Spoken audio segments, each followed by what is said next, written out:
Manchester United 2, West Ham United 1. The second game of the preseason comes out with a win for the Reds.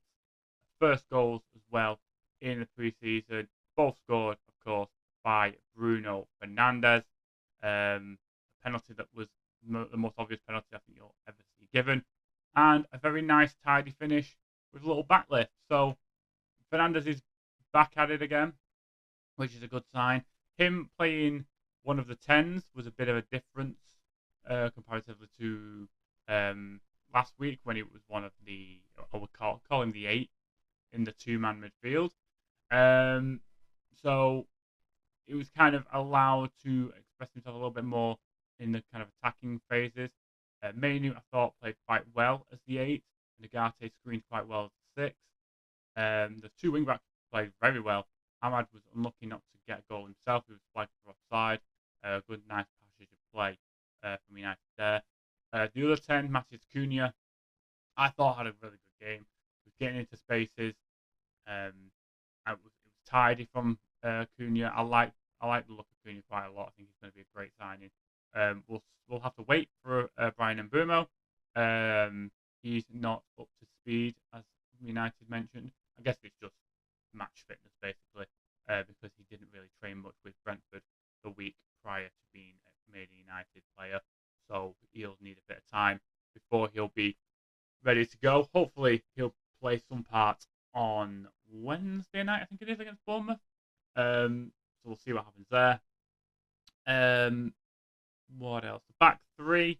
I think that will most likely be the back three that plays for the foreseeable future. I think the only person you probably bring in there to better that back three would probably be Martinez. I think Maguire will switch in and out with De Ligt and maybe Mazraoui on Euro side. That will probably be the way I play the 6 of them.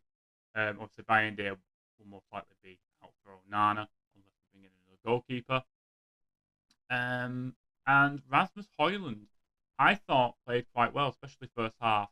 He was getting into space. He was making the runs that you'd expect him to make, and some of the runs that he was making in his kind of purple patch, not last season, but the season before, in his first season with United.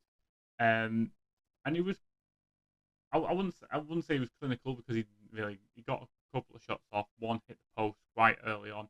One was skied over. And from after that, I can't really remember much, but he was getting into spaces, which is good to see. I'd rather see him do that than try to bully defenders and try to fight them. It's just not how he should be playing his game. He should be getting into those kind of half spaces just to get a run in, allow for the pass to go to him, and just be in those spaces where he knows the ball's going to be. I think in the second half, once they did the 11 changes on the 70th minute, the game basically died down. It was a bit squeaky bum time near the end. But to be fair, it was just kind of the second team by that point. And if I was going to be concerned by anything, the only thing I would say is that the goal that Jared Bowen scored, although well taken, was probably their main or only chance that they probably had.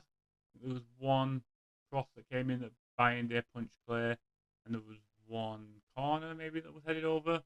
Other than that, nothing too spectacular from West Ham, but they've scored from probably their main chance, which is a bit of a concern and something I'm hoping gets ironed out at the start of the season at home to Arsenal.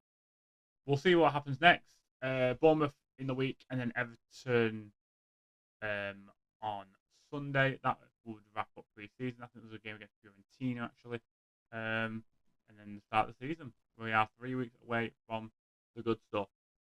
If you like this video, guys, please leave it a like. If you have any comments on the game or what you want to see on the channel, let me know down in the comments below. Subscribe if you are new, and until next time, guys, take care.